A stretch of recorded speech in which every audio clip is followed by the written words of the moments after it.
स्वर्गीय मेदनी मोहन चौधरी का जन्म सन 1927 में असम के रामसा गांव गोरेश्वर के पास हुआ।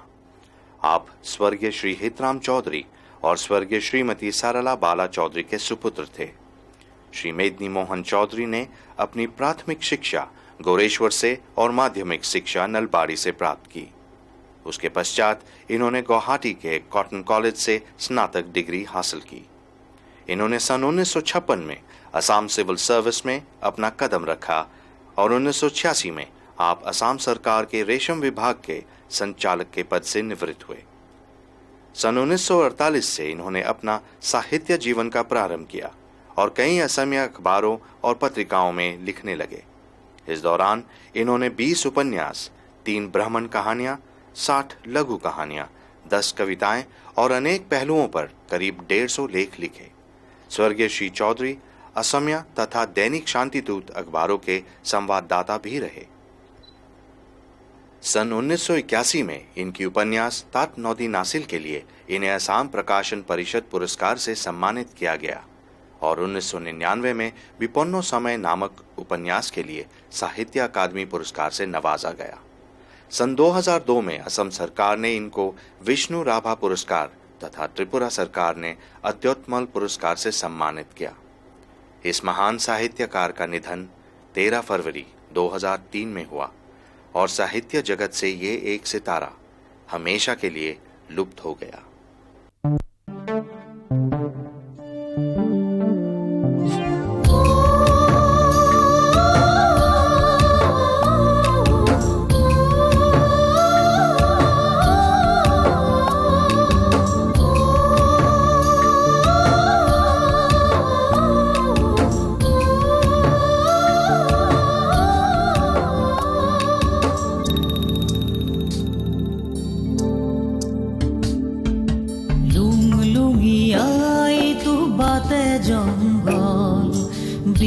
বিচাৰি কিনো সেন্দুৰীয়া থল ও মণিৰাম পাতৰ কেনি গ'ল ঘূণ ঘূণে ধৰা সমাজখনি চাই মণিৰামৰ হেনো টোপনি হেৰাল ও মণিৰাম পাতৰ কেনি গ'ল।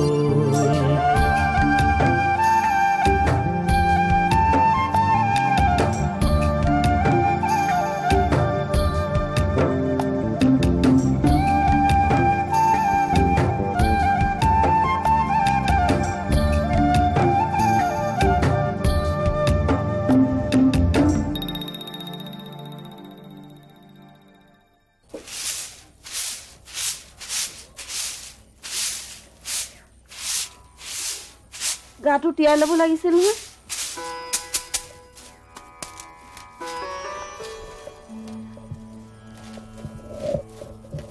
কি হ'লনো? কিবা চিন্তাত পৰা যেন লাগিছে দেখোন। এই আমাৰ গাঁৱৰ মানুহবোৰৰ কথাকে ভাবিছিলোঁ। কি হ'লনো আমাৰ গাঁৱৰ মানুহবোৰ? কেলৈ গাঁৱৰ মানুহবোৰে সেই মাটিবোৰ ম্যাদী কৰিবলৈ জগত কানুনগুৰ ঘৰত কাষ হাতি দিয়া নাই গৈ জানো? সেইটোনো কি বেয়া কথাটো হ'ল? তয়ো যে আৰু এই ভৰ খেতিৰ দিনত জগত কানুনগুৰ ঘৰত কাম কৰি থাকিলে নিজৰ খেতি পথাৰখন কোনে খেতি কৰিব? মাটিখিনিতো পকা বন্দোবস্ত হ'ব নহয়। মিয়া মহাজন আমাতকৈ পিছত তেওঁৰ মাটি ম্যাদী হ'ল, কৰিম মাষ্টৰ মাটি ম্যাদী হ'ল, আমাৰ বুঢ়াহঁতৰ পৰা মাটি কিনা সেই বঙালী চুপাৰী বেপাৰী দুজনৰ মাটি ম্যাদী হ'ল, কিন্তু নহ'ল আমাৰ গাঁৱৰ কেইটাৰ।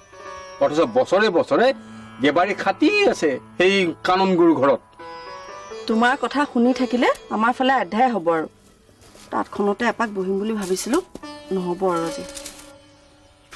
মোৰ কথা শুনিম বুলি খত লিখি থৈছ নেকি? কেলে একেলগে থাকিম বুলি দেখোন মালা পিন্ধাই আনিছিলা।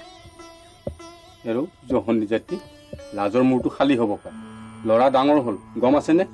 মুঠতে লোকে যি কৰক নকৰক তুমি মানে আমাৰ এই মাটিখিনি ম্যাদী নে কি কয় সেইটো কৰাই নোলোৱা কিয়? নালাগেও নালাগে, বুজিছ? এই মাটি সম্পত্তি কাৰো নহয়, যাৰ ভোগত আছে সিয়েই খাব। মিছা মিছি হুতাহ কৰি একো লাভ নাই। কিয় বিনুৱাই যে কি কৈছিল মনত নাই? মোৰ নিজৰ ল'ৰা ছোৱালীৰ নামকেইটাই মনত নাথাকে, কৈ হ'ব মনত থাকিব।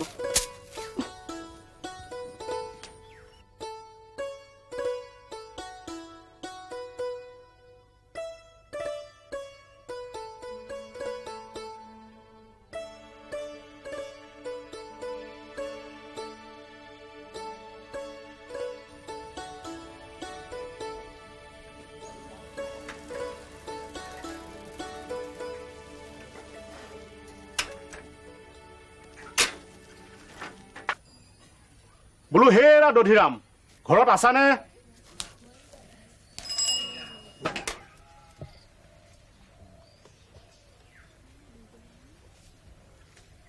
মাষ্টৰ বহিছে। পিছে কি মন কৰিনো আজি ইফালে আহিলে? নকবা আৰু, এইফালে ভকত গাঁৱলৈ যাওঁ। বাটতে বোলো এই পাতৰণি হাতৰ ৰঙা চাহ এবাতি খাই যাওঁ। বেছ বেছ, ভাল কৰিলে। বোলো শুনিছা মণিৰামৰ মাক? শুনিছো। মাষ্টৰ আহিছে।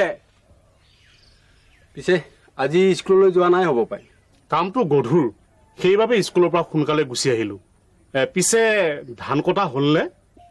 ধান কটালো, আনিবলৈহে বাকী আছে। আৰু মোতকৈ মণিৰামেহে বেছি, সিয়ে বেছিভাগ কাম কৰে। নিৰামে? অঁ, কিন্তু সি এবাৰ মেট্ৰিক দিবচোন। এনেদৰে পথাৰত কাম কৰি থাকিলে পঢ়িব সি কেতিয়া? সি পঢ়া শুনাত বেয়া হৈছে নেকি? নাই হোৱা, শ্ৰেণীটোৰ ভিতৰতে সিয়েই ভাল। কিন্তু এনেদৰে কাম কৰাটো... শুনক মাষ্টৰ, পৃথিৱীত একো নকৰাকৈ খোৱা মানুহবোৰ ঘৰচীয়া জন্তুৰ দৰে। আৰু পৃথিৱীৰ আটাইতকৈ শ্ৰেষ্ঠ মানুহজন কোন জানেনে? যিজনে পৰিশ্ৰম কৰে। মই কোৱা কথা নহয়, মহাত্মাই কৈছিল। আৰু সেইকাৰণে ইয়াক মণিৰামক পঢ়াৰ লগে লগে ঘৰৰ কাম বনতো লগাইছো, যাতে সি বুজি উঠে সি যি সাজ ভাত খাবলৈ পাইছে সেই সাজ ভাতৰ কাৰণে কিমান পৰিশ্ৰম কৰিব লাগে। দধিৰাম, তুমি দেখিছো সেই মাষ্টৰৰো মাষ্টৰ, সেইকাৰণে তোমাক গাঁৱৰ সকলোৱে মানে।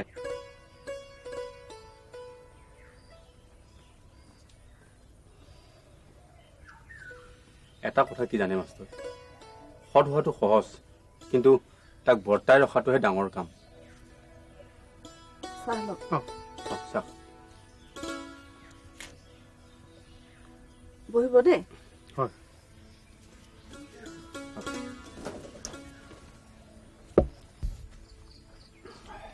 ভাল কৰিছা দধিৰাম। এই আজিকালি ল'ৰাক দেখিবা, এই অকণমান পঢ়া শুনা কৰিব পাৰিলে এই কাম কৰিবলৈ লাজ কৰে। হেৰি মাষ্টৰ, কাম কৰাৰ স্বভাৱ আমাৰ তেজত আছে, বুজিছে?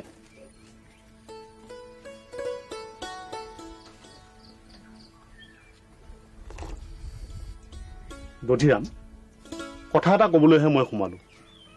তোমাৰ ল'ৰাটো পঢ়াত ভাল, এইবাৰ সি স্কুলখনৰ নাম ৰাখিবই, গতিকে তাক সুবিধাকণ দিবা। সেই কথাটো ক'বলৈহে মই সোমালো ইয়াত।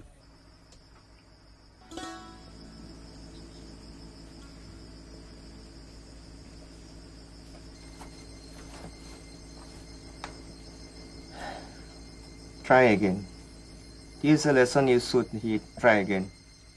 If you had the first time you didn't succeed, try again. Then your courage should edit.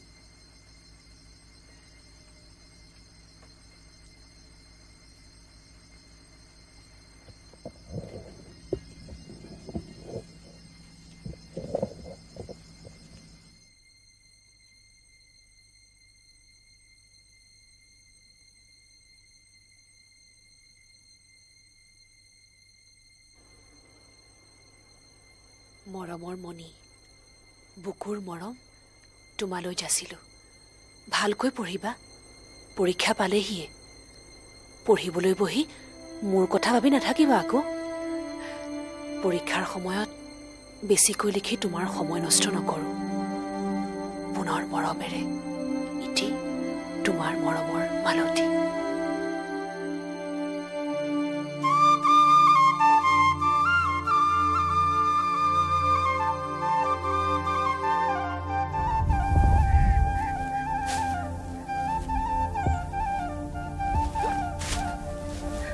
মালতী, কি হ'ল? মোলৈ জলপান নানিলি নেকি? তোমালৈ জলপান আনিবলৈ তুমিনো মোৰ কোন জনমৰ কি? কেইদিনমান ৰ, পথাৰত অকল মুখে জলপান দিব আহিব লাগিব। আহক বাৰিষা কাটক পাত, ৰৈ যাবি নেকি খাই যাবা। সঁচাকৈ বৰ ভুল লাগিছে অ'।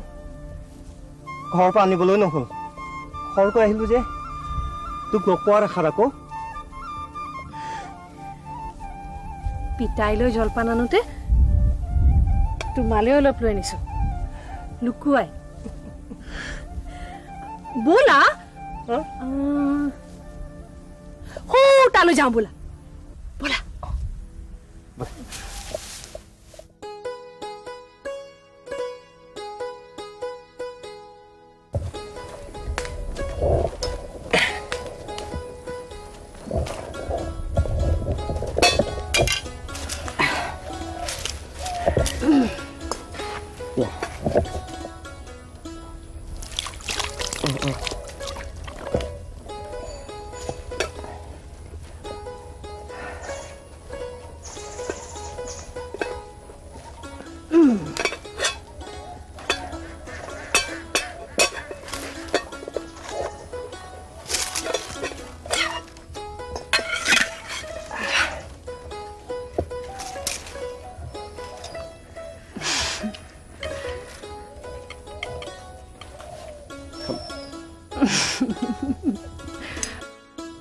তুমি পঢ়া শুনা এৰিবা নেকি? তেনেকৈ সুধিলি যে নহয়, খেতিৰ কামত বৰকৈ লাগিছা যে। হালোৱা হ'লে মোলৈ নাহিবি নেকি?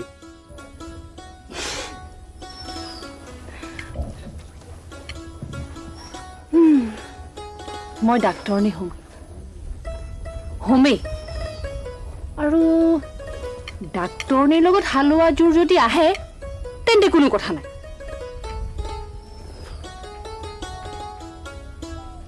দাৰে নাকাটি গাদিৰে কাটিছ আৰু বাৰু চিন্তা কৰিব নালাগে, তোৰ জোৰৰ মই হমেই হ'ম, চাবি কিন্তু সোনকাল খোৱা, মই যাওঁ দিয়া, নহ'লে পিতাই মোৰ পিঠি ফালিব। সোনকাল সোনকাল।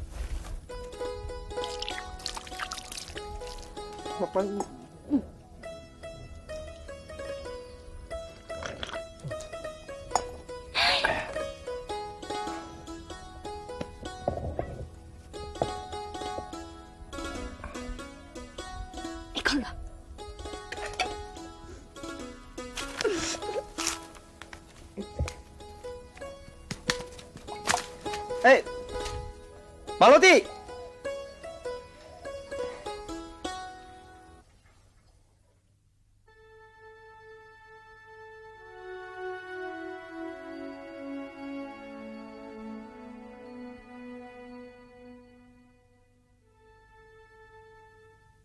তই এতিয়াই টকা পইচা ধান্দা নকৰি সময়ত তোৰ টকা আপোনা আপুনি আহিব।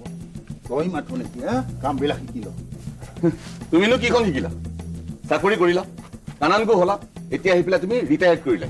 তুমিনো কিখন শিকিলা? মই কি শিকিলো? হা ঐ ঐ, এটা সময়ত এই জগত মণ্ডল বুলিলে বুলিব নাছিল। মানুহৰ মুখ চাই মই কৈ দিব পাৰিছিলো কাৰ কিমান মাটি আছে। বাৰু হ'ব হ'ব, বাদ দিয়া সেইবিলাক, বাদ দিয়া সেইবিলাক। এতিয়া সেই কাৰখানাটো বহাবৰ কাৰণে মই ক'ৰ পৰা মাতি দিম?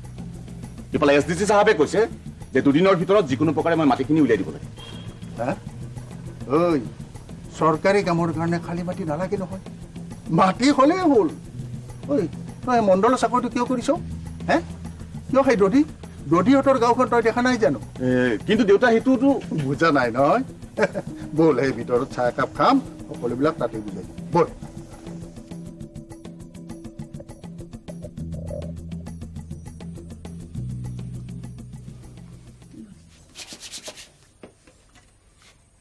লোৱা।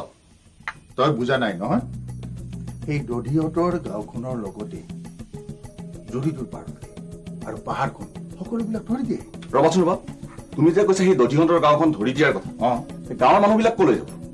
ঐ, ফেক্টৰীটো হ'লে বহুত টকা পইচাৰ লেনদেন হ'ব, বহুত কামত আহিব, আৰু তই তোৰ বন্ধু জুবেদৰৰ লগ লাগি বহুত টকা কমাব পাৰিবি।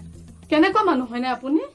সেই ত্যাগৰ মানুহখিনি আজি অত্তৰ বছৰে আমাৰ নিজৰ কামবোৰ খেতি বাতিবোৰ বিনা পইচাত কৰি আছে, তেনেস্থলতো আপুনি এনেকুৱা অন্যায় কৰে? তুমি মনে মনে থাকা। চৰকাৰে বোলে ফেক্টৰী কৰে, এইবোৰ চৰকাৰী মাটি, মানুহবোৰে দখল কৰি আছে, গতিকে অন্যায় কাৰ হৈছে? তাতে সেই মইনাৰ চাকৰিটোৰ কথাও নাছে জানো? চৰকাৰে ধন দিব মাটিৰ বাবে। এতিয়া মানুহখিনি কম অসুবিধা হ'বনে? এখন ভৰা ঘৰ ভাগি যাব। নাই নাই, তই এই মাটিখিনি নিদিবি বুজিছ, বেলেগ ঠাইত চাবি, পাবি। তুমি ভিতৰলৈ গ'লানে? মাইকী মানুহৰ মতা মানুহৰ লগত কি দৰকাৰ?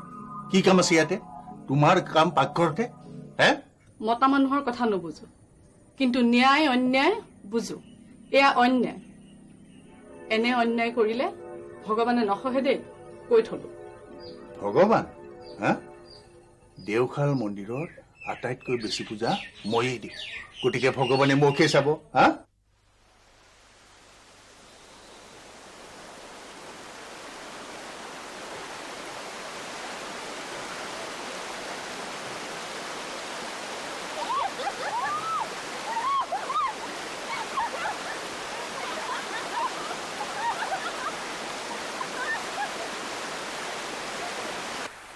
কিয় চম্পা ইমান ৰগৰ কিহৰ? নিজৰ জনীকে সোধ, মোক নোৱাকো কিয় টানিছ? কি লাও পাত কচু পাত এইজনী মুখখন। তোৰ জনীৰ পৰা শিকিলো। হয়নে? হয় নেকি? তুমি মহ ধুৱাবলৈ আহিলা নেকি?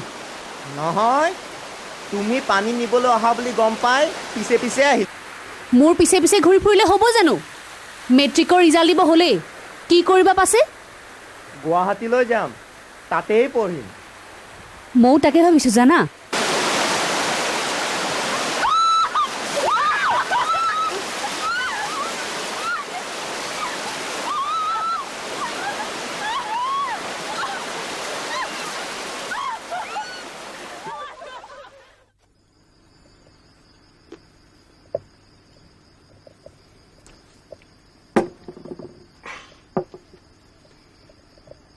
অ কমলা বাই, জুনু ক'ত গ'ল ৰে? ঐ জুবেদ, তই মদ খাইছ খা, মই মদ বেচিছো ঠিকেই, কিন্তু মোৰ ছোৱালীৰ ফালে চকু নিদিবি দেই। নিদিওঁ নিদিওঁ, চকু মুদি থাকিম, একদম চকু মুদি থাকিম। আচলতে কি জান, এই তাই হাতৰ গিলাচটো মোৰ মানে বৰ মিঠা লাগে। অ বৰ মিঠাই লাগি, মই বুঢ়ী হলো কাৰণে মোৰ হাতৰ মদ তিতা লাগে নহয়। ঐ, মোৰ মতাটো মৰি গ'ল কাৰণে এইবোৰ নেবেচিলে নহয়, কিন্তু মই মদ বেচিলেও ছোৱালী নেবেচো। কিন্তু কৈ থৈ দিলো, মনত ৰাখিবি। ঐ জুবেদ, মদ খাইছ খা, কিন্তু এই কমলা বাইক কিয় জোকাও? এই জুনুক দেখিলে মই পাগল হৈ যাওঁ। তাইও মোক মহব্বত কৰে। এদিন চাবি, মই কিন্তু তাক নিমেই। ঠিক আছে ঠিক আছে, নি থাকিবি। এতিয়া শুন, মই গৈ কালি SDC চাহাবক কৈছো মাটি গাঁৱৰ এই মাটিখিনি হ'ব। কালি সিফালে MLA চাহাবো আহিছিল। আচ্ছা, তই এটা কাম নকৰ কিয়, তই গৈ এবাৰ SDC চাহাবক লগ কৰি আহ। তই তেখেতক কবি যে গাঁৱৰ কোনো মানুহৰে কোনো আপত্তি নাই, বাছ বাকীখিনি মই চম্ভালি ল'ম।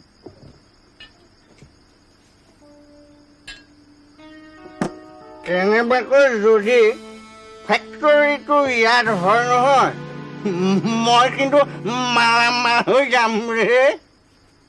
গাঁৱৰ মাটিখিনি টকাটো পামেই, ঠিকাৰ টকাও পাম।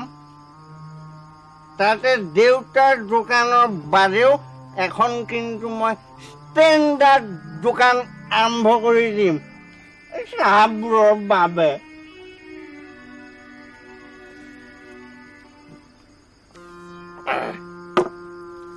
আৰে দোষ, সবতে তোৰ মোৰ আধা আধা হিস্সা, কিন্তু এটা মাল কিন্তু মই ভাগ কৰিব নোৱাৰো দেই। জুনু, তাই মোৰ অকলে। ঠিক আছে ঠিক আছে, নালাগে, হ'বতো নালাগে, মোক কোনো ছোৱালী নালাগে। আৰু এইবিলাক হৈছে ঝামেলা। ঐ, মোক টকা লাগে, টকা। টকা এই যে গাঁওখনৰ চবকে নহয় মই বিক্ৰী কৰি দিম। হা, সিহঁতে কোনেও গম নোপোৱাকে মই চালা চবকে বিক্ৰী কৰি দিম। হা,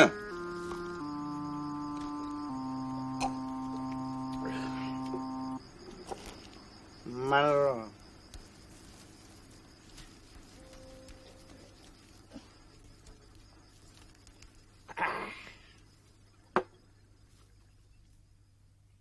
কানো গছত গৰু উঠা আৰু হলুঙাৰে কাণ খোজা কথা নকবিও। ইয়াৰ ফচহুৰ কথা চবেই জানে, মই এতিয়া ফচুৰ কথাই ক'লো পিছত গম পাবি মই সঁচাই কৈছো নে মিছাই কৈছো আহা আচল কথাটো কি নকওঁ কিয়নো তইতো পঢ়া শুনা কৰা ল'ৰা তই কচোন ইয়াৰ কথাবিলাক সঁচা নে মিছা কথাটো মই ভালকৈ নাজানোৱে গতিকে সঁচা নে মিছা মই কেনেকৈ ক'ম কচোন ঐ এতিয়া যে সেই ওপৰেদি হেলিকপ্টাৰখন গ'ল দেখিলি দেখা নাই কিন্তু শব্দটো শুনিছিলো সেই তাত উঠি হেনো মানুহ আহিছিল আমাৰ গাঁও চাবলৈ আৰু আমাৰ গাঁৱত হেনো এটা ডাঙৰ কাৰখানা হ'ব আৰু আমাৰ গাঁওখনৰ চব মানুহকে ইয়াৰ পৰা উঠাই পঠাই দিব ইয়াৰ কথাবিলাক আৰু সলনি নহ'ল আৰু কথাটো মই ভালকৈ নাজানোৱে বাহিৰ ভিতৰত কি ক'ম পিছে তোক কোনে ক'লেনো এই চহৰৰ বৰুৱা উকিলৰ ঘনমহীয়ে মোক কৈছে ইয়াৰ কথা আৰু কোনোদিন সলনি নহ'ল ঠিক আছে কথাটো সঁচা হ'ল যেনিবা সেইবুলি তহঁতে কিয় গাঁও এৰি যাবি কচোন হা এই আমাৰ নিজৰ গাঁও এখন ইয়াত আমি জন্মগ্ৰহণ কৰিছো ইয়াত আমি ডাঙৰ দীঘল হৈছো আমি কিয় গাঁও এৰি যাম কোনোবাই আমাক খেদিব পাৰিব নেকি ইয়াৰ পৰা তই কিন্তু ঠিক কথা কৈছ আমাক যদি কোনোবাই খেদিব আহে নহয় আমি কিন্তু গাঁও এৰি নাযাওঁ কৈ দিছো কিন্তু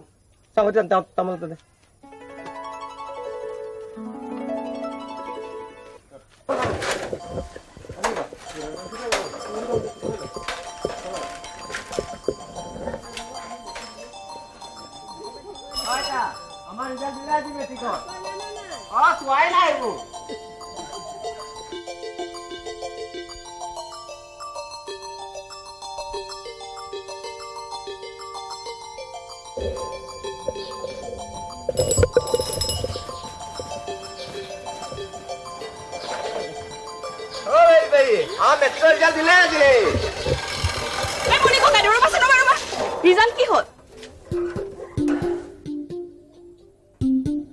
বেয়া হ'ল কি সঁচাই কৈছো বেয়া হ'ল তোমাৰ চকু দুটাই কিন্তু বেলেগ কথা কৈছে সঁচা কথা কোৱাচোন কি হ'ল সঁচাকৈ কৈছো পাছ কৰিছো কি সঁচা ফাৰ্ষ্ট ডিভিজন দুটাত লেটাৰ আছা চাই ল চকু মেলি চা তুমি কিন্তু বেলেগ কাম কৰিলা দেই ৰবা মই গৈ এতিয়া মালতীক খবৰটো দিয়া হগৈ ধৰাচোন ধৰা খবৰটো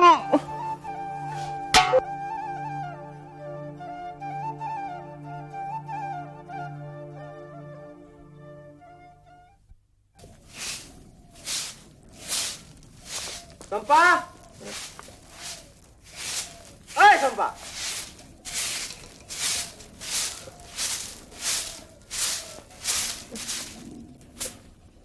ঐ চম্পা কি হ'ল ইমানকৈ টেটু ফালি চিঞৰিছ যে মালতী আহিছিল নেকি নাই অহাটো কিয় মই মাকে আকৌ তহঁতৰ ইফালে আহা বুলিহে ক'লে ইমানকৈ যে বিচাৰিছ নেদেখিলে থাকিব নোৱাৰ নেকি নহয় মানে কাইলৈ মই চহৰলৈ গুচি যামতো সেইকাৰণে মা দেখাৰ দিম বুলি ভাবিলো আকৌ কেতিয়া আহিবা যেতিয়া এই গাঁওখনলৈ তহঁতলৈ মনত পৰিব তেতিয়াই আহিম চহৰৰ বা লাগি মালতীক পাহৰি যাবা নেকি আকৌ মালতীৰ মৰম মই কেনেকৈ পাহৰিম তই কচোন তথাপি পুৰুষৰ সজাত নাই ঐ তেনেকৈ নকবি বুজিছ কিবা খং উঠিব চহৰ তহৰ নগৈ গাঁৱতে সেই কেঁকৰা নাঙল ধৰি থাকিম বাপেকে চিনি পোৱা নাই তেনেকৈ নকবা মই ধেমালিহে কৰিছো যোৱা পঢ়া শুনা কৰাগৈ পঢ়ি শুনি ডাঙৰ মানুহ হৈ গাঁৱলৈ ঘূৰি আহিবা মালতী নামঘৰ ফালে গৈছে তাতে লগ কৰাগৈ যোৱা আহোঁ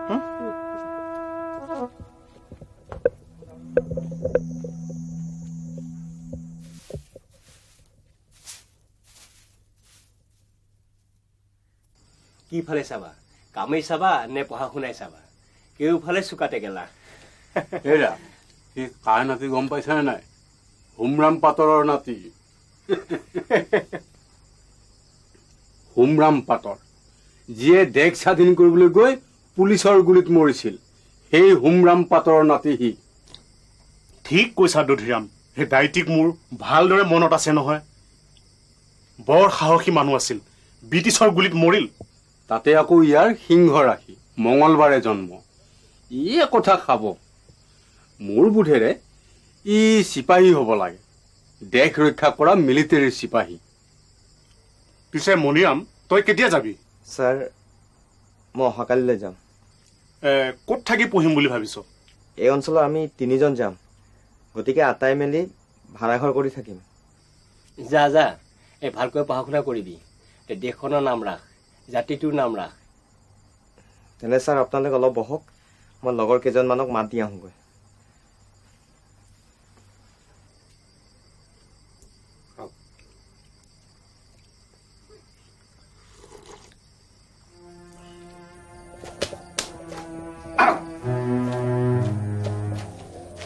শুন, এতিয়াই নটিচ কৰিব নালাগে। কিয়? এই কোনোবাই উচতাই দিলে ক'ত কাছাৰী কৰিব। তাতে সেই দধিৰাম, সেই দধিৰামৰ পুতেকটো সি গুৱাহাটীত পঢ়ে নহয়। গুৱাহাটীত পঢ়ে। সেই মানুহঘৰক লৈয়ে সকলোবিলাক বিপদ। হয় এয়া বাই কৈছে নহয়, এই সিহঁত বোলে সেই 42ত জেল খটা মানুহ। জানো, শুন, কোম্পানীৰ মানুহ, চৰকাৰী মানুহ আৰু MLA-ক লৈ তহঁতে মিটিং পালে। সেই মিটিঙত তহঁতে ক যে যদি মাটি এৰি দিয়ে তেতিয়াহ'লে ল'ৰাবোৰে কাগজ কলত চাকৰি পাব, টকাও দিব। আৰু যদিহে সিহঁতে ভাল ধৰণে মাটি এৰি নিদিয়ে তেতিয়াহ'লে উচ্ছেদ হ'ব। উচ্ছেদ হ'ব? তাতে মিটিঙত সিহঁতক ক'ব লাগিব যে মণ্ডলেহে মাটিৰ টকা দিয়াব পাৰিব। বছ, তেনেহ'লে আমাক সেই মাটিবোৰ কি হ'ব? ম্যাদী মাটিৰ দাম চৰকাৰে দিবলৈ বাধ্য। মাত্ৰ SDC-ৰ লগত কথা পাতি দৰ দাম ঠিক কৰি ল'বি। কিন্তু গাঁৱৰ মানুহে বছৰ বছৰ ধৰি খাই থকা মাটিবোৰ ম্যাদী নহ'ল কিয়? এই জগত কানুনবোৰ কাৰণে। সিহঁতৰ মাটিবোৰ ম্যাদী হোৱা হ'লে চৰকাৰে কলটো খুলিবলৈ ইমানখিনি মাটি ক'ত পালেহেঁতেন? আৰু মোৰ ঘৰত বিনা পইচা কাম কৰাৰ কাৰণে মানুহ পালোহেঁতেন নে? আপোনাৰ কিন্তু বৰ বুদ্ধি দেই। তাতে মই ৰিপৰ্ট দি থৈছোঁ যে এইবিলাক ট্ৰাইবেল মানুহ স্থায়ীভাৱে একে ঠাইতে নাথাকে, গতিকে মাটি ম্যাদী কৰিব নালাগে। সেইকাৰণেহে নহ'ল। তেতিয়াহ'লে সোণৰ খনিটো ক'ত পালিহেঁতেন? মানুহ উঠাই ফেক্টৰী খুলিবলৈ আমাৰ সহায় ল'বই লাগিব। আৰু আমিও বহুত সুবিধা পাম। আমি নহ'লে নচলে যেতিয়া আমাক সন্তুষ্ট কৰি ৰাখিবই লাগিব। দেউতা, তোমাৰ কথা মতে মই সকলোবিলাক কাম কৰিছো। SDC চাহাবো মান্তি হৈছে। এতিয়া তেখেতে সকলোবিলাক কাম মোৰ ওপৰতে এৰি দিছে। হেৰি নহয়, জলপান দিছো, মুখাত দিম। মই কৈছিলো নহয় সকলোবিলাক আমাৰ হাতৰ মুঠিত পৰিব বুলি। এতিয়া চাই থাক এই জগত কাননবোৰে কি কৰিব।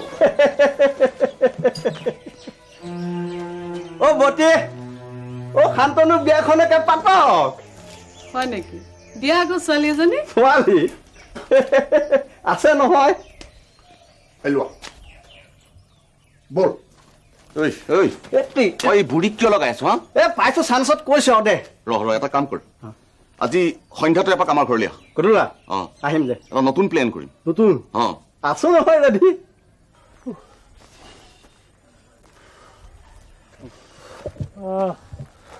নাহৰ গছৰ গুৰিটো কাটি আহিলিও ইমান যে ভাগৰ লাগিছে। ঐ, আমি কেৱল তোৰ দৰে কিতাপতে মূৰটো গেজি থাকিব নোৱাৰো নহয়। জাগিৰোডৰ পৰা খোজকাঢ়ি আহিলো। স্বাস্থ্যৰ কাৰণে ভাল।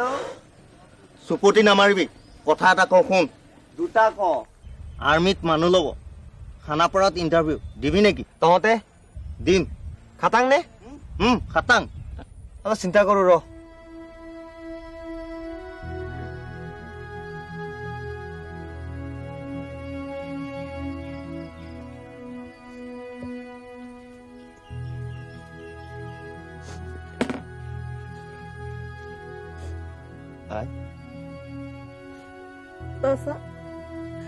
আমি সৰু মানুহ, সকলোৰে লগত সৰু হৈ চলিবি। তেনেকৈ নকবি। আমি কিয় সৰু হ'ম? মোৰ দেদাই আছিল হেমুৰাম পাটৰ, যি মৃত্যুকো তুচ্ছ জ্ঞান কৰিছিল। ই তাৰহে নাতি, আৰু মই হলো 42ত জেল খটা মানুহ। সিংহৰ বংশ সিংহ হ'ব। ই চিপাহী হ'ব, দেশৰ কাৰণে যুঁজ কৰা চিপাহী। যা যা।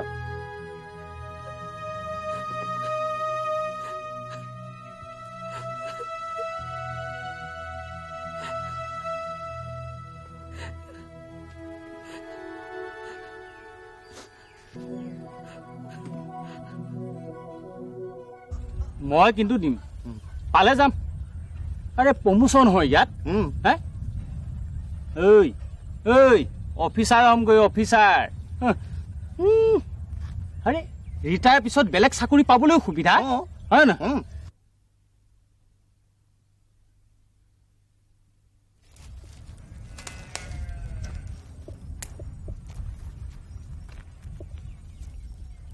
কম ৰ তোৰতো বহুত কথা নহয় দেউতাক সুধিবি মালতীক সুধিবি তেতিয়াহে ঐ তোমাকে নাপালে মিলিটেৰিত সোমামগৈ খামে গৈ ঐ খতৰু গুলি এদিন দাও তালে পিতা আমি দাও খামে গৈ ঐ খতৰু গুলি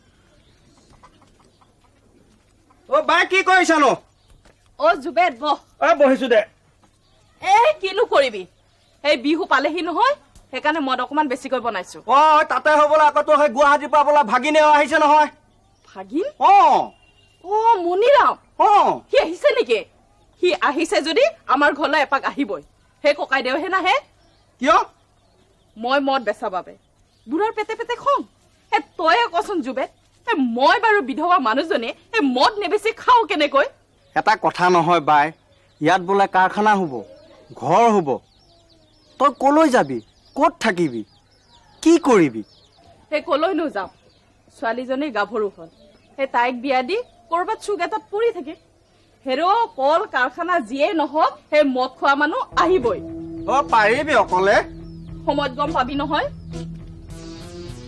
অ বাই হা জীয়েৰক দেখা নাইচোন কলৈ গ'ল আছে ভিতৰতে কলৈনো যাব ব তই অকমান মই লৈ আহি আছো আনকে যা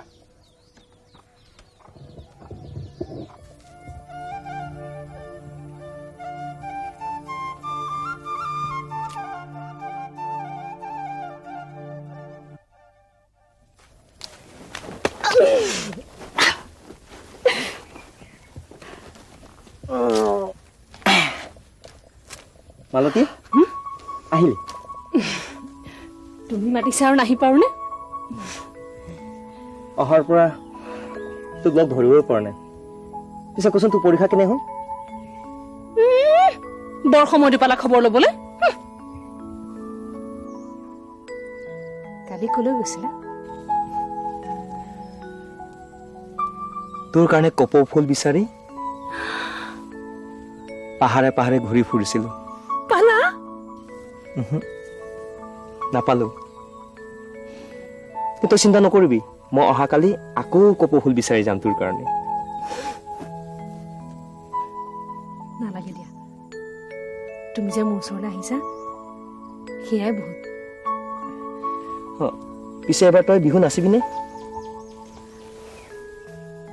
তুমি যদি ঢোলত চাপৰ মাৰি মোক নচুৱাব পাৰা তেন্তে নাচিম হয় নেকি ঠিক আছে এইবাৰ বৰগছৰ তলত মই তোক নচুৱাই হেৰিম ঠিক আছে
শুন মই সিখন গাঁৱত মাটি ঠিক কৰিছোঁ আমি তালৈ উঠি যাম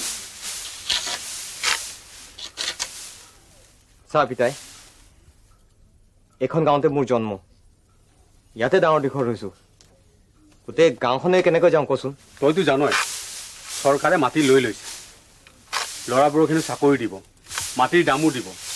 তাৰপিছতো এইখন গাঁৱত থকাটো জানো উচিত হ'ব? বিপদ নহ'বনে?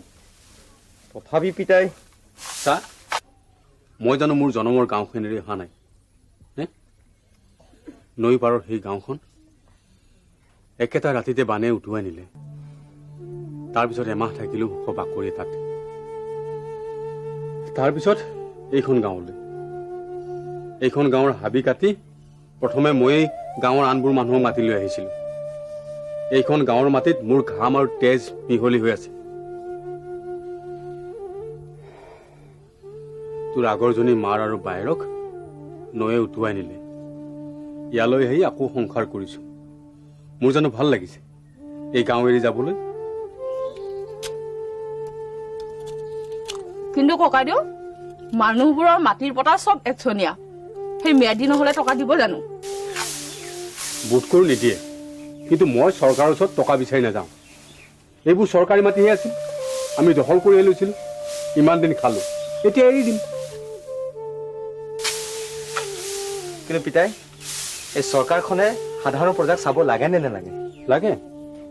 এইদৰে কল কাৰখানা পতাৰ নামত গাঁওবোৰ উঠাই দি মানুহবোৰ যে অঘৰী কৰিছে, সেয়া উচিত হৈছে জানো?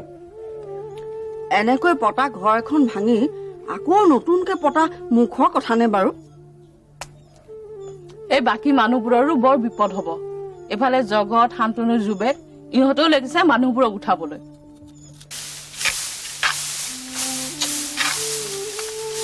মই অন্য এখন গাঁৱলৈ যামগৈ। গাঁৱৰ মানুহবোৰকো কম সিহঁতেও অইন গাঁৱলৈ যাওক, কাৰণ এই মাটি আমাৰ নহয়। পিতাই, চৰকাৰে অন্য ঠাইত মাটি দিব লাগে নে নালাগে? অৱশ্যে হয়, চৰকাৰে আন ঠাইত মাটি দিব লাগিছে। ঠিক আছে, মই SDCক কম আন ঠাইত মাটি দিয়ক। আন ঠাইত মাটি দিলেহে গাঁৱৰ মানুহ যাব। আৰু যদি নিদিয়ে তেনেহ'লে এইখন গাঁৱৰ কোনো এজন মানুহে নেযায়। মণিৰামে ঠিক কথাকে কৈছে, এইটোৱে আমাৰো কথা।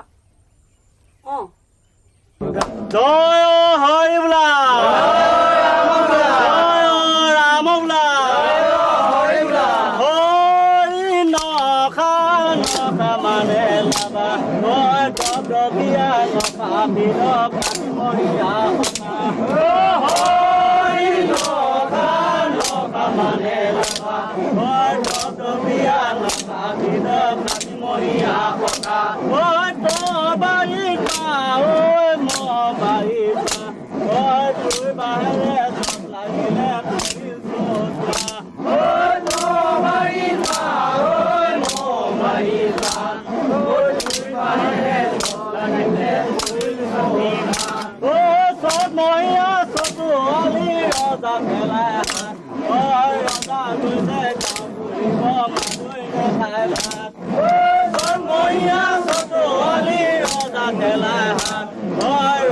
গৈছে গাঁও ফুৰিব মাধুৰ নেখাই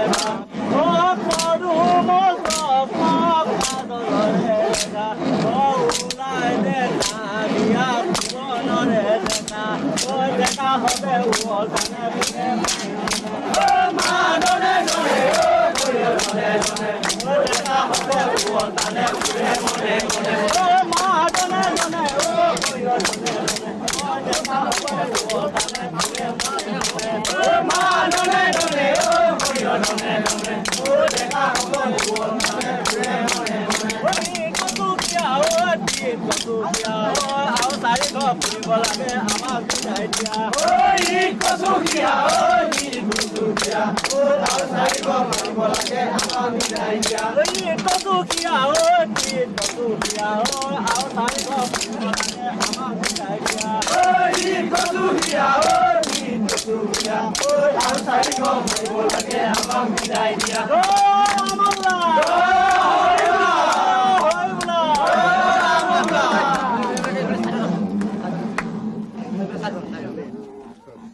দিয়ক ৰাইজ, হৰধুনি দিয়ক।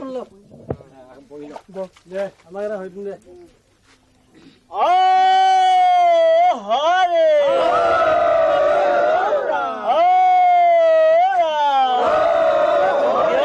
মনোবাঞ্ছা কুশলস্তে পাৰ কৰিব লাগে।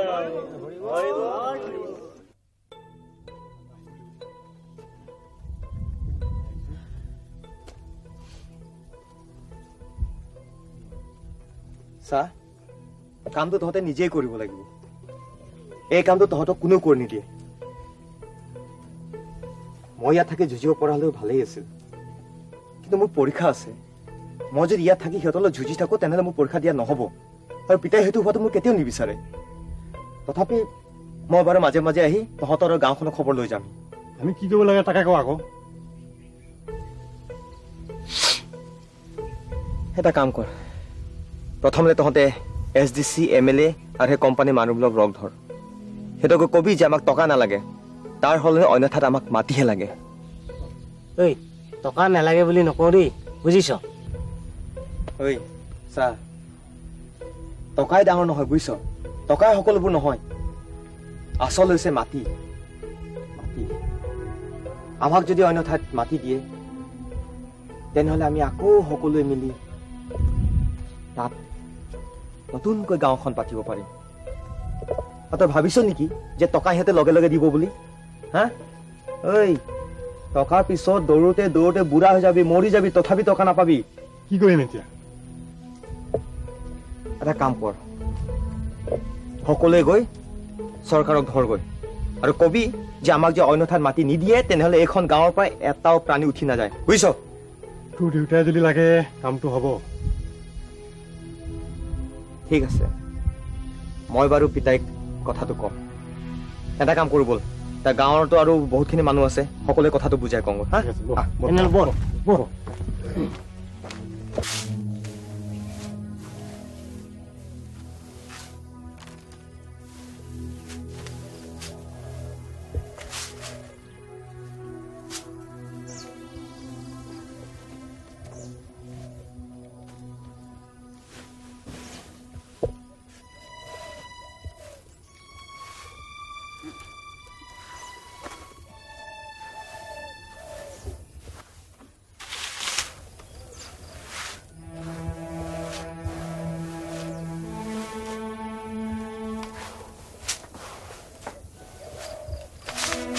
কামিলা লতোৱা এখন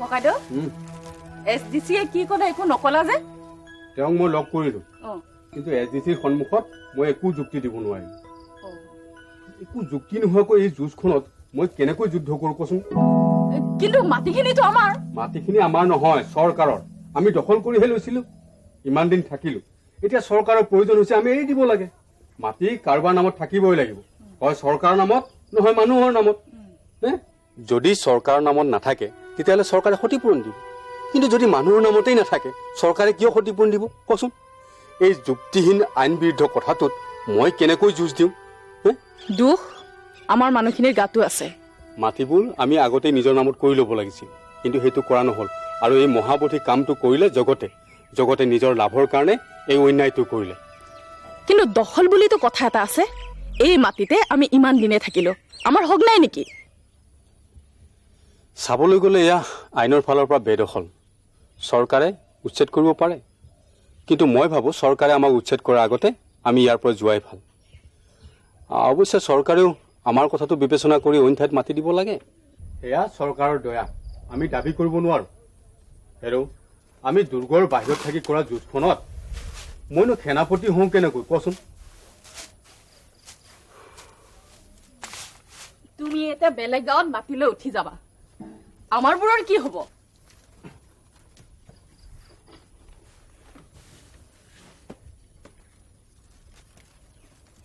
শুন পৰিস্থিতি চাই যুঁজ কৰিব লাগিব এনে হুলস্থুলখন কৰি থাকি লাভ নাই বুজিলি ভৰা ধান ভৰা সোনকালে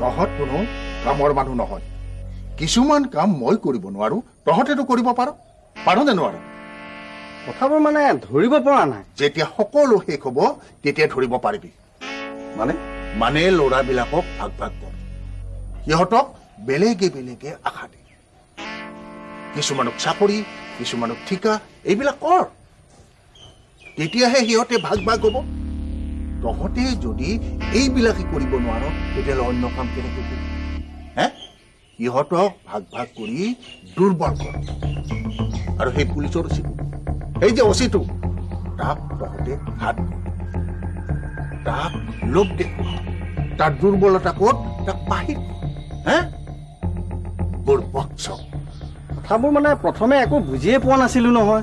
শুন এইখন হৈছে যুদ্ধ চৰকাৰ MLA এই সকলোবিলাক আমাৰ পক্ষত আছে কিন্তু মানুহবিলাক একগোট হৈ থাকিলে সংঘৰ্ষ হ'ব তেতিয়া কথাটো বহল হ'ব আৰু বহল হ'লে বিপদ হ'ব আৰু তেতিয়া তহঁতৰ সান্দ খোৱা বালিও তল যাব তেনেহ'লে দেউতা পুলিচক হাত কৰ চৰকাৰী পক্ষৰ মানুহক নিজৰ ফালে ৰাখ মানুহবিলাকক ভাগ ভাগ কৰ বছ আজিৰ যুগত মূল কথা হৈছে টকা টকা থাকিলে সকলো কাম কৰিব পাৰি মাত্ৰ বুদ্ধি খটুৱাব লাগিব বুজিলি এতিয়া বুজিছো।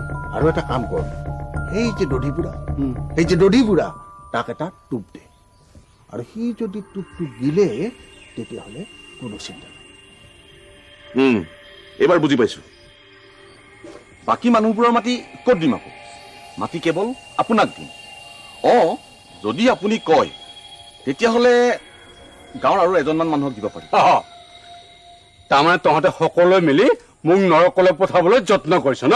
আহা খুৰা আপুনি কি কথা কয় আপোনাৰ কষ্ট হয় বুলিহে মই কৈছো চুপ একেবাৰে চুপ এই দধিৰাম পাতৰ কিনিবলৈ তহঁতে সাহস ক'ত পালে হো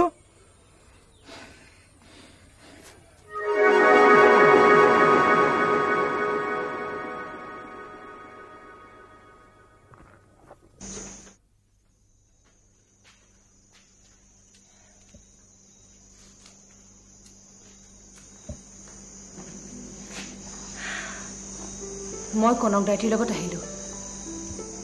তেওঁ ইয়াৰে বেংকত কাম কৰে নহয় তেওঁলোকৰ ঘৰতে আছোঁ। মানে জাগিৰোডৰ কনক দাইটি অঁ কাইলৈ কলেজত নাম লগাম। গাৰ্লছ কলেজত অঁ গাঁৱৰ খবৰ কচোন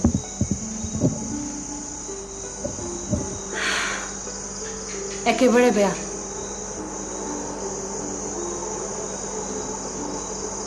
গাঁৱৰ পৰা কিছুমান মানুহ উঠি যাব।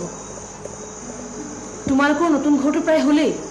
হয় নেকি ইমান সোনকালে হ'লনে পিছে পিতাইহঁত কেতিয়াকৈ যাব 2 এদিনতে যাব। বাকী সৰহভাগ মানুহে চৰকাৰৰ পৰা মাটি বিচাৰিছে। ইফালে মণ্ডল কাননগো মিয়া মহাজন আদি সকলোৱে ঠিকা টকা পোৱাৰ আশাত মানুহবোৰ উঠাব খুজিছে। নতুন কোম্পানীৰ ঘৰ সাজিবলৈ ইটাবালি পেলালে। আচল কথাটো হ'ল গাঁৱৰ ল'ৰাবোৰে চাকৰি পোৱাৰ আশাত মণ্ডলৰ লগ হৈছে। ইমান আগবাঢ়িল নে মানুহবোৰৰ বিলাইৰ শেষ নোহোৱা হৈছে। হ'বতো একোখনকৈ সুন্দৰ ঘৰ পথাৰ খেতি কলৈ যাব বাৰু মানুহবোৰ আমাৰ ঘৰখনো কনক দাইটিহঁতৰ ওচৰলৈ মানে জাগিৰোডলৈ উঠি আহিব। চকুৰ আগতে গাঁও এখন উচ্ছন্ন হৈ যাব উচ্ছেদ হৈ যাব অথচ আমি একো কৰিব নোৱাৰো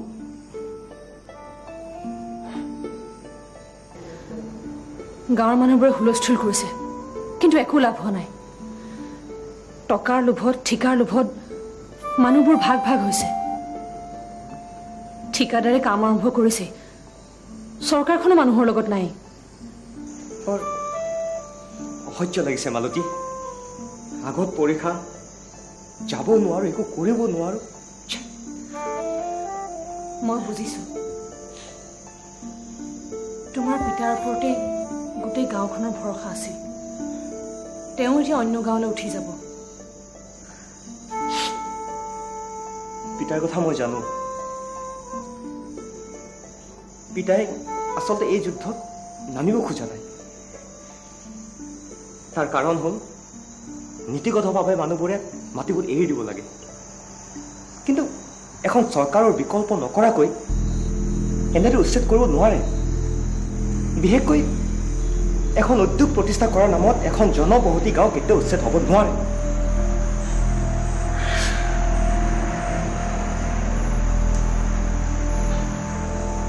মই যাওঁ, হোষ্টেল পালে তালৈকে যামগৈ। এতিয়া কনক ৰাতি ঘৰতে আছোঁ, তুমি তালৈকে আহিবা। হ'ব বাৰু, ব'লা। অঁ, মোৰ ৰুমটো এবাৰ চাই যাবা।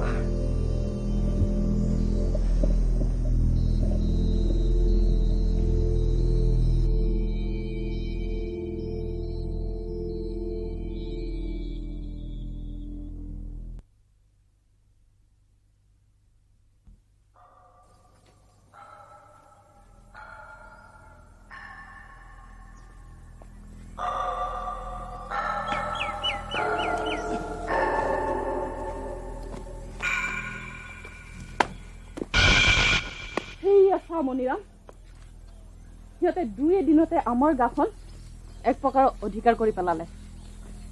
তহঁতৰ ঘৰ আৰু 2 ঘৰমান মানুহ গুচি গ'ল, বাকীবোৰে কি কৰিব? ধাননি শেষ, ঘৰ দুৱাৰ শেষ, মানুহবোৰ ভাগ ভাগ হ'ল। এডল উঠি যোৱা, এডল সিহঁতৰ লগ। এডলে টকা পালে, মানে যাৰ মাটিবোৰ ম্যাদী আছিল,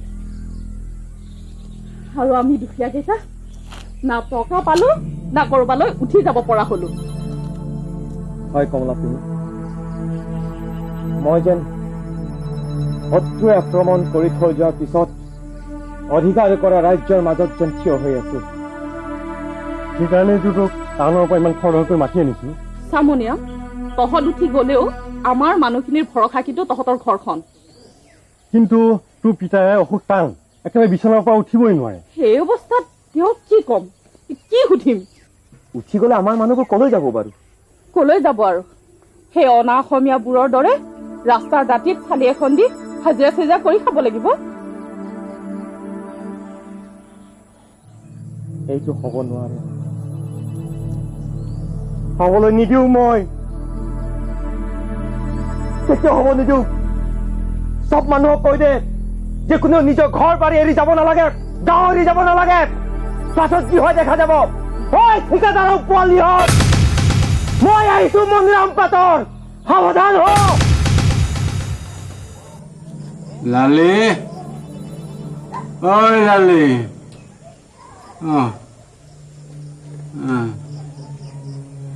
কি আনিছ? হয়, খাবলৈ একেবাৰে মন যোৱা নাই। হাগি হাগি একেবাৰে দুৰ্বল হৈ গৈছা।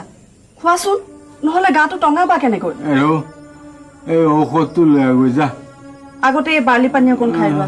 চাওঁ, লোৱা। খোৱাচোন, আৰু অকণ খোৱা। হ'ব যা, ঔষধটো লৈ গৈ।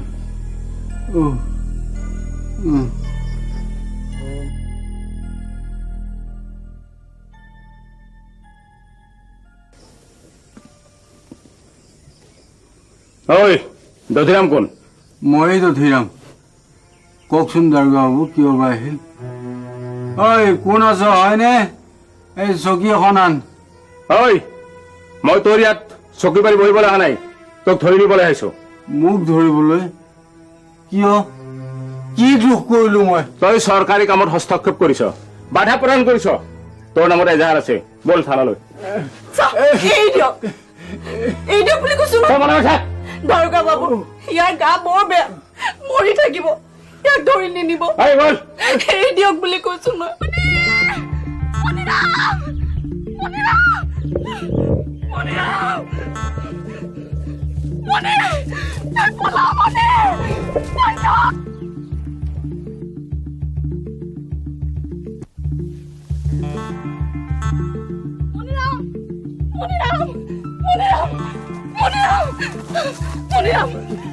কি হ'ল কমলা পেহী?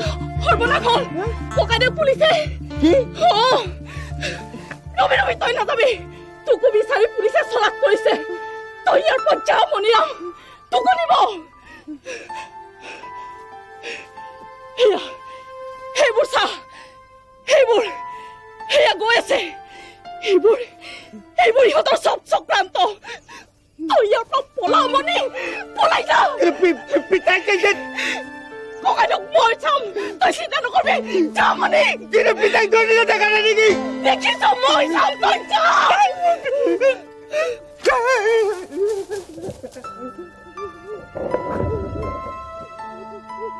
যা মণি, যা, সোনকালে যা। যা, ঘূৰি চাব নালাগে, গৈ থাক।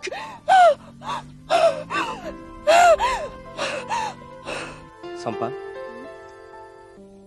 মোৰ আগত এতিয়া দুটা পথেই খোলা আছে, হয় আৰ্মিত যোৱা, নহয় পুলিচৰ আগত ধৰা দিয়া। কিন্তু পুলিচে যে তোমাক অন্যায় কৰি ধৰিব খুজিছে। ন্যায় অন্যায় এইবোৰৰ বিচাৰ আদালতে কৰিব, কিন্তু তাৰ আগতে বহু কষ্ট ভুগিব লাগিব। কিন্তু এইদৰে আধাতে পঢ়া শুনা এৰি তুমি কেনেকৈ গুচি যাবা? চিলাৰেও আৰ্মিত যাব। চাওঁ কি কৰিব পাৰোঁ, কিবা এটা সিদ্ধান্তটো ল'বই লাগিব। গ'লে নিশ্চয় তহঁতক জনাই যাম। মই জানো এইবোৰ শান্তনু আৰু জুবেদহঁতৰ ষড়যন্ত্ৰ। তোমাক আঁতৰাব পাৰিলে সিহঁতে গাঁওখন লোকৰ হাতত বেচিব পাৰিব। এতিয়া একো কৰিব নোৱাৰিলেও এদিন ইয়াৰ প্ৰতিশোধ মই ল'মেই। মোৰ চকুত যিকুৰা জুই জ্বলি আছে, এদিন খান্দদ্দা হ'বই, চাই ল'বি।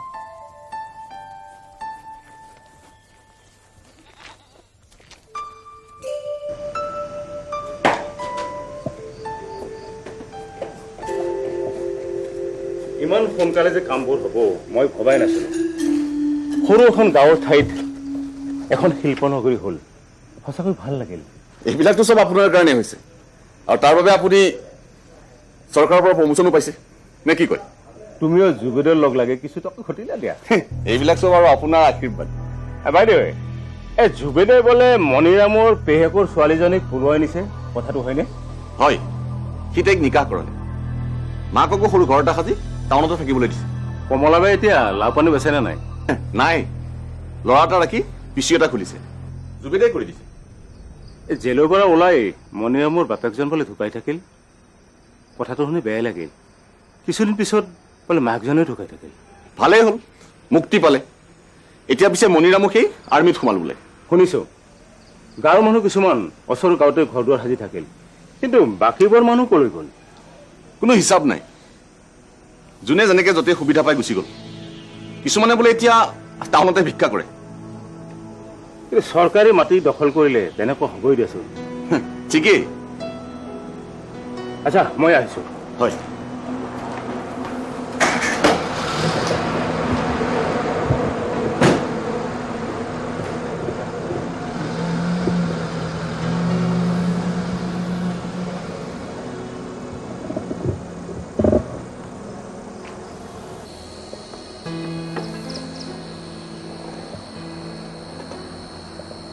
তুমি সঁচাকৈয়ে মোৰ কাৰণে আহিছা? নহ'লে কাৰ বাবে আহিম কোৱাচোন? আই নাই, পিতাই নাই, কোনোৱেই নাই। আপোন বুলিবলৈতো কেৱল তুমি আছে। মই আচলতে আশাই কৰা নাছিলো তুমি যে আহিবা। তাৰমানে তুমি মোৰ বাবে অপেক্ষা কৰাই নাছিলা? কৰিছিলো। চিলাৰাৰ মুখত তোমাৰ সকলোবোৰ খবৰ মই পাই আছিলো, কিন্তু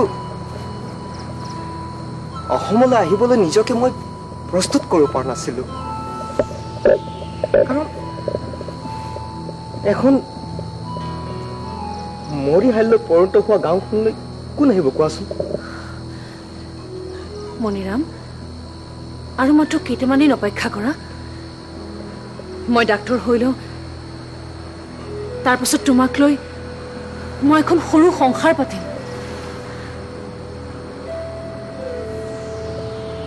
কিন্তু মই অইন এটা স্বপ্নহে দেখিছো মালতী। কি স্বপ্ন?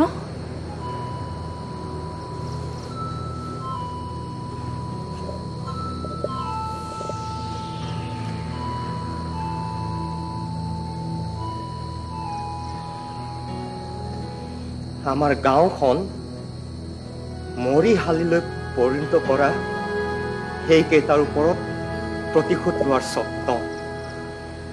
বিনা দুখত পিতাক যেতিয়া ধৰি বান্ধি ৰাস্তাৰে চোচৰাই লৈ গৈছিল, সেই দৃশ্যটো মোৰ চকুৰ আগত আজিও ভাহি আছে মালতী। মণিৰাম, মোৰ শিক্ষাটো শেষ হ'বলৈ দিয়া। তাৰ পাছত মই তোমাক নতুন স্বপ্ন দেখিবলৈ শিকাম।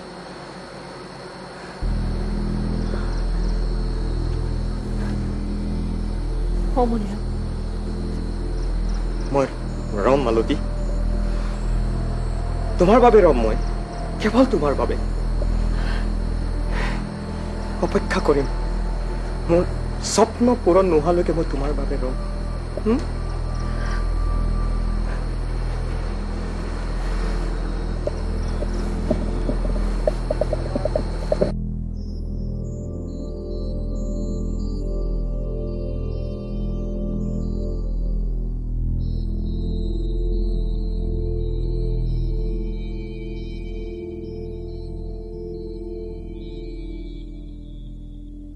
নোৱাৰিম।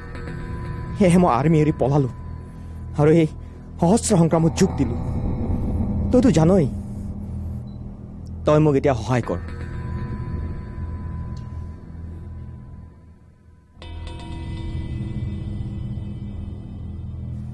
চা মণিৰাম, তই আমাৰ অৰ্গেনাইজেশ্যনৰ এক্টিভ মেম্বাৰ, তাৰোপৰি তই এক্স আৰ্মি, গতিকে তোক আমি ইমান সহজতে এৰি দিব নোৱাৰো নহয়। এৰিবলৈ কোনে কৈছে? সিহঁতে আমাৰ গাঁওখন ধ্বংস কৰি পেলাইছে। সিহঁতৰ অত্যাচাৰৰ কথা মনত পৰিলে মই পাগল হৈ যাম যেন পাওঁ। আৰু তই কচোন, তহঁতক এৰি কলৈ যাম? শৈৱ সমাজত মোৰ স্থান ক'ত? পুলিচৰ খাতাত মই এজন পলাতক আছামী, সমাজৰ চকুত মই উগ্ৰপন্থী ডকাইত। গতিকে এইখনে মোৰ ঘৰ, এইখনে মোৰ সমাজ, সকলোবোৰ এইখনে। বুজিলো। আচ্ছা ঠিক আছে, তই তোৰ বদলা লৈ আহ। মই থাংগেল ছাৰক কথাটো কৈ দিম। তোৰ যি অস্ত্ৰ শস্ত্ৰ লাগে সকলো আমাৰ পৰা লৈ যাবি। আচ্ছা এটা কথা, তই ডাঙৰ হাতীয়ে লৈ নাযাবি। ডাঙৰ হাতীয়ে লৈ গ'লে অসুবিধা হ'ব। ধন্যবাদ বন্ধু, অশেষ ধন্যবাদ।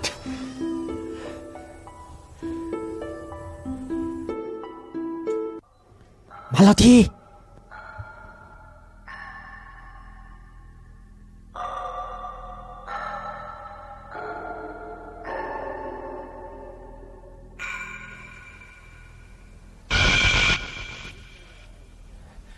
মালতী,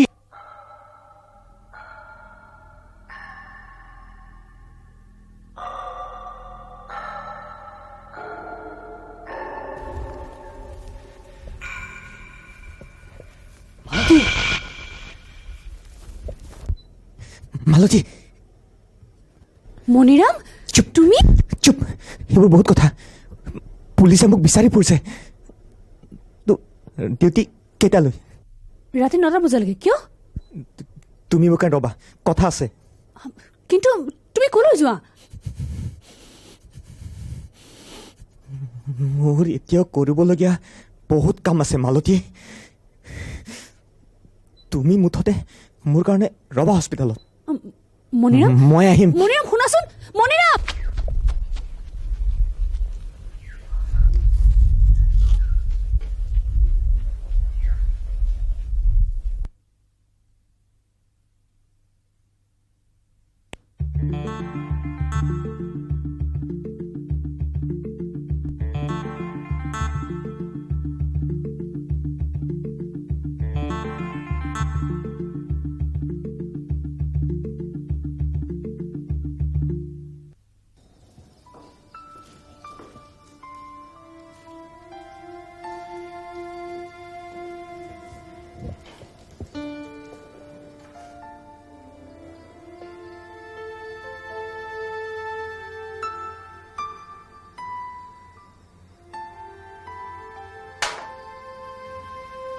ৰূপেতালী আৰু শান্তনক তুমি মাৰি দিলা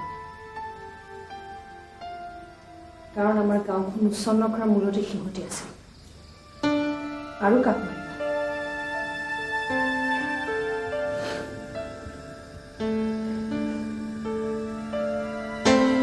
কানুক এইবাৰ কানুক মাৰিম কাৰণ শেষৰ ফালে সিহঁতৰ লগ লাগি মানুহবোৰৰ মাটিৰ টকা সি গ্ৰাস কৰিছিল বুজিলো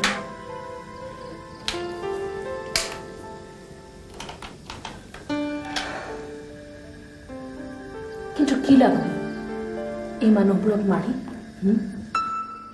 প্ৰতিফল সিহঁতে কৰা অন্যায়ৰ প্ৰতিফল এয়া ভৱিষ্যতে সিহঁতক দেখি কোনো এনে কাম কৰিবলৈ সাহস নকৰিব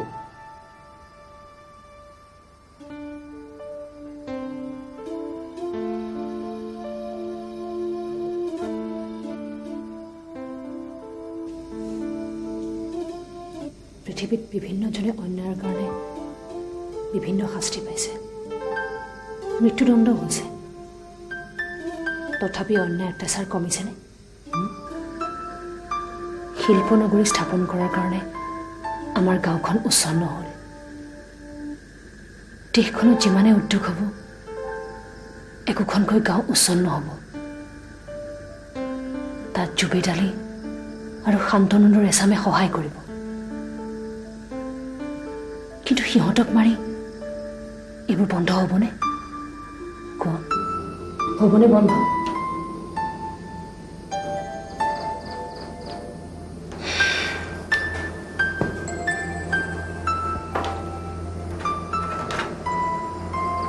মাত্ৰ কেইটামান দালালক মাৰি এই সমগ্ৰ প্ৰক্ৰিয়াটো সলনি কৰিব পাৰিবা নোৱাৰা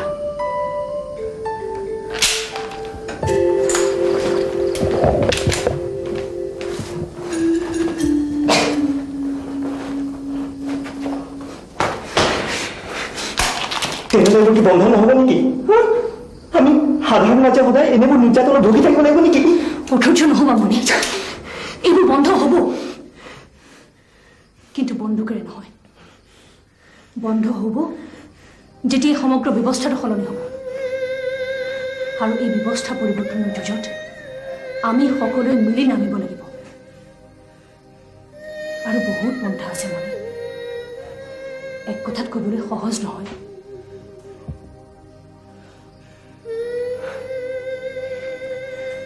মালতী তুমি এইটো ঠিকেই কৈছা কিন্তু মই এটা অন যুঁজৰহে সৈনিক হলো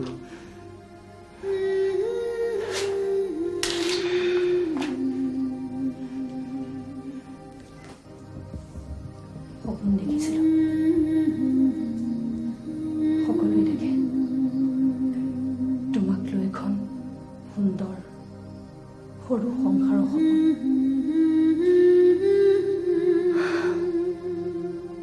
এদিন দেশ ৰক্ষাৰ কাৰণে গৈছিলা গুচি আহিলা স্বাধীনতাৰ কাৰণে যুঁজিবলৈ বিদ্ৰোহী হলা সমাজ শুদ্ধ কৰিবলৈ সাধাৰণ মানুহৰ কাৰণে যুঁজিবলৈ অস্ত্ৰ হাতত তুলি লৈছা কোৱা প্ৰকৃততে এই পথ শুদ্ধ নে কোৱা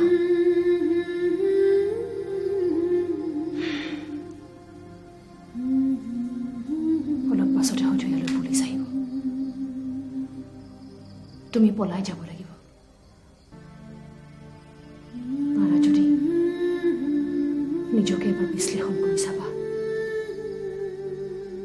যদি ভুল পথে গৈছা উভতি আহা নতুনকৈ মানুহৰ কাৰণে যুঁজিবলৈ মোৰ দৰে বহুত সংগী পাবা মণি বহুত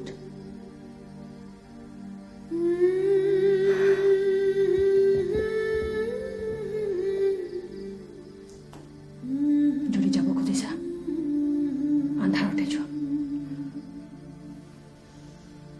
যোৱা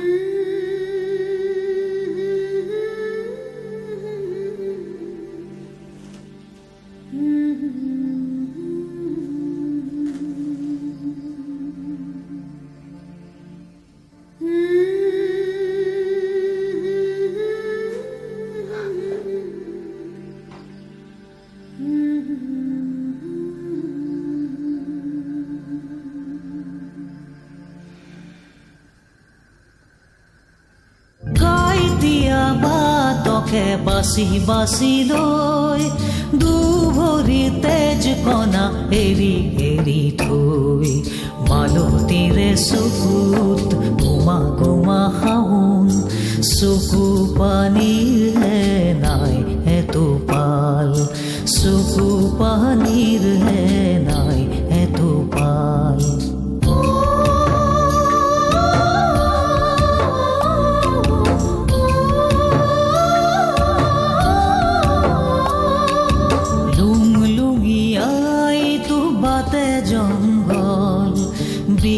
বিচাৰি কিনো সেন্দুৰীয়া থল ও মণিৰাম পাতৰ কেনি গ'ল ঘূণ ঘূণে ধৰা সমাজখনি চাই মণিৰামৰ হেনো টোপনি হেৰাল লুং লুঙিয়াই তো বাটে জংগল বিচাৰি কিনো সেন্দুৰীয়া থল ও মণিৰাম পাতৰ কেনি গ'ল